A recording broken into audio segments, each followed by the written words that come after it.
So andito ang tubig. Bibisan na natin ng tubig para tatalap talaga doon sa bandang loob. So maraming tubig para basang basa talaga yun sa bandang loob mga kapaparts, para mayang gabi ay talagang gagalaw na yung ugat. Safford jokes.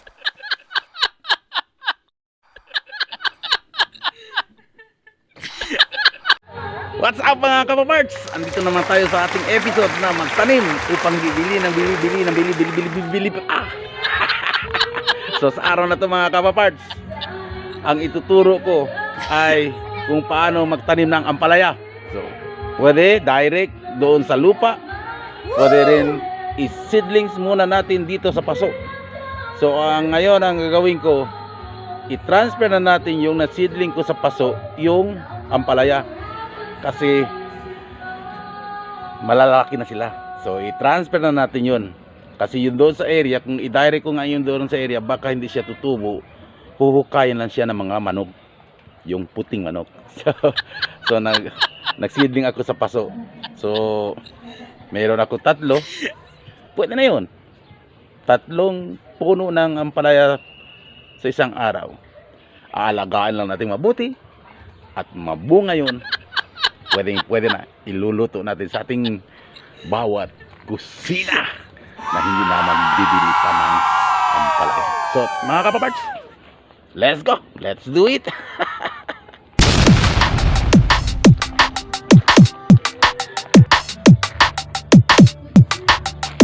So mayroon ako dito na isidling ako ampalaya.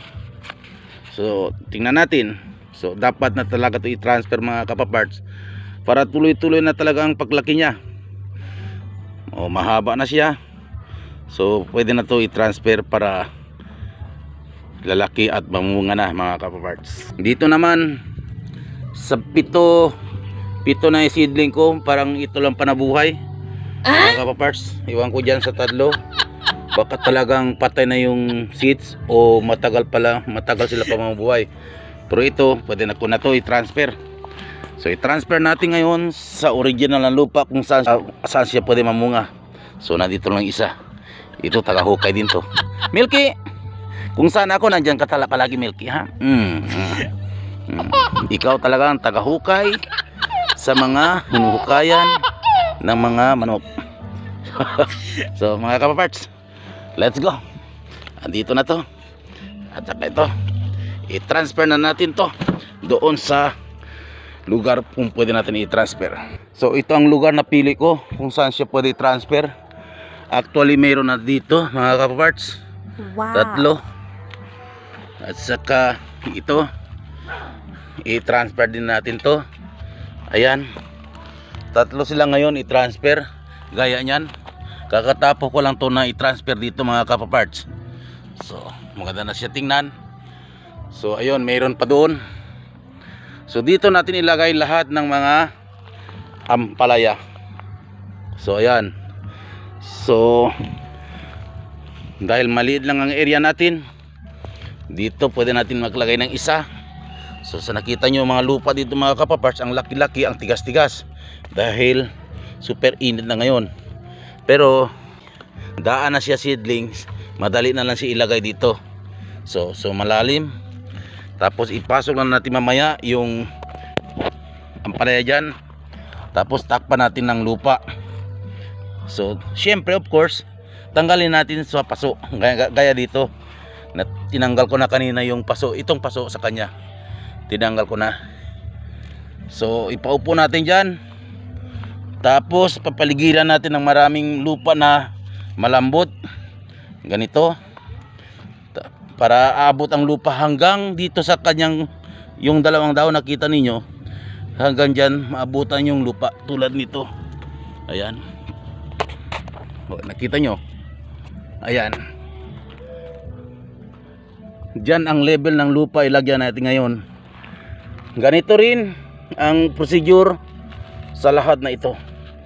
So mga kapaparts, hindi tayo pwede mag-video, magtanggal ito, kasi isang kamay naghawak ako sa aking cellphone. So anong gagawin ko? Subukan ko i-transfer itong cellphone doon sa ipaupo dito para talagang makita nyo talaga yung demo ko. Kita ba? Kitang-kita ba mga kapaparts? So ito na nga, tanggalin ko na itong niya, paso. So malalim yun dito ha. So madali lang matitanggal. Tusukin lang yun sa may puwit oh.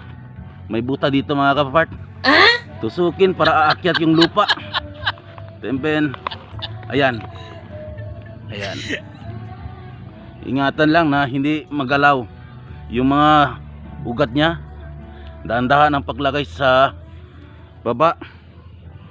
So ayan na mga kapaparts. Kita nyo ba?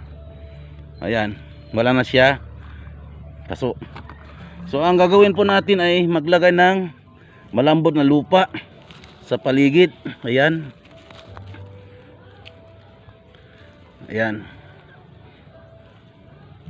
Para tuloy-tuloy na siya lalaki dito. So ito malaki, mabigat, matigas. Palitan natin ng malambot. Ayan. Ganun. Para madali siya lalaki at madali siya tataba. Ayan.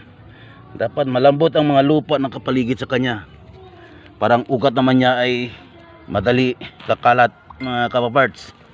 Ayan. Tapos yung mga malalaking lupa na matitigas, pwede na natin ilagay yan sa paligid din.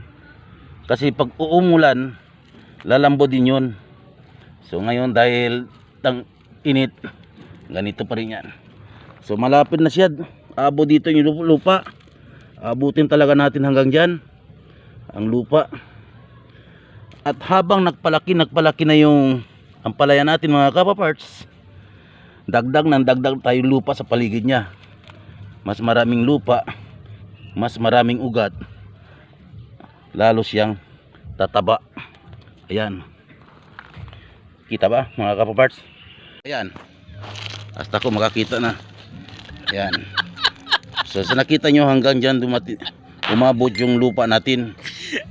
So yan. Ganun lang mga kapaparts yung procedure. Tapos bantay lang natin maigi. Kasi nandito yung mga puting manok, puting aso na tagahukay sa ating mga gulay. Ayan. Ayan na siya mga kapapart. So habang palaki ng palaki, dagdag ng lupa. So ngayon hanggang dyan lang muna. Ayan. Tapos bisbisan na natin mamaya ng tubig para concentrated talaga yung basa sa bandang loob. So yan. Kita kits. Ayan. Andoon pa. At meron pa tayong dito dalawa. Itanim pa natin yung bandang roon. So pwede ang isa ay dito. Dito rin ang isa. Tamang tama kasi mayroon na dito kung saan siya aakyat. Yung isa naman nandito na kasi yung isa. Ang isa naman dito. So yan. Yan, dito. Ayan, papunta dyan, at saka dito. So ito lang mga kapaparts. 1 2 3 4 5 6 7. Pag mamunga to mga kapaparts, kayang-kaya na pangpaluto lang sa bahay. Tulad dito mga kapaparts, dati ako nagtanim dito ng ampalaya. Hindi pa namatay hanggang ngayon. Andito pa talaga ng tangkay nila. At saka nakakaroon pa ng bunga mga kapaparts. Ayan, may bunga pa oh. Ayan, namumunga pa rin. Kahit ganito na lang yung dahon. Kasi yung puno niya ay basang-basa.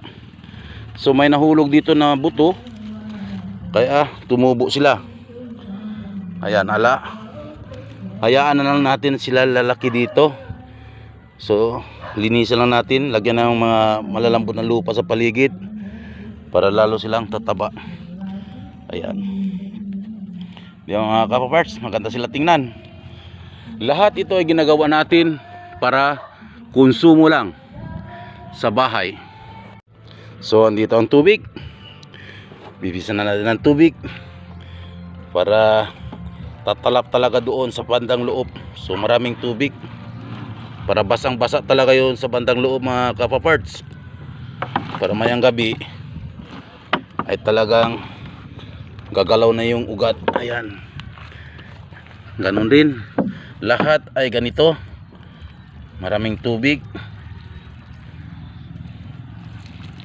sa paligid. Ayan. Ayan. Mga kapaparts, maganda sila tingnan. Lahat ito ay ginagawa natin para konsumo lang sa bahay. Upang sa ganun, hindi na tayo bili pa ng mga gulay, mga kapaparts. So planting season pa ngayon, magtanim tayo para balang araw kung gusto natin mag-harvest ng ampalaya, meron. Sa liit na area, i-accommodate natin iba't ibang klase mga gulay, kasi iba't ibang klase mga gulay ang hinahanap ng ating mga kasama sa bahay na sana available din dito sa area natin. So dito sa kabila, magtanim din ako dyan atsal, andoon kamatis, doon nakita natin lugbati, meron din na sitaw, may mga gabi, at kung ano-ano pa na kaya natin itanim na natin, mga kapaparts, para hindi na tayo bili pa. So mga kapaparts, thank you so much for always viewing and or watching the Papar's Jokes, the gardening tutorial, and abangan ang mga iba pang natin tanim. As of now, I wish you all God protected. Bye bye. Fafford Jokes.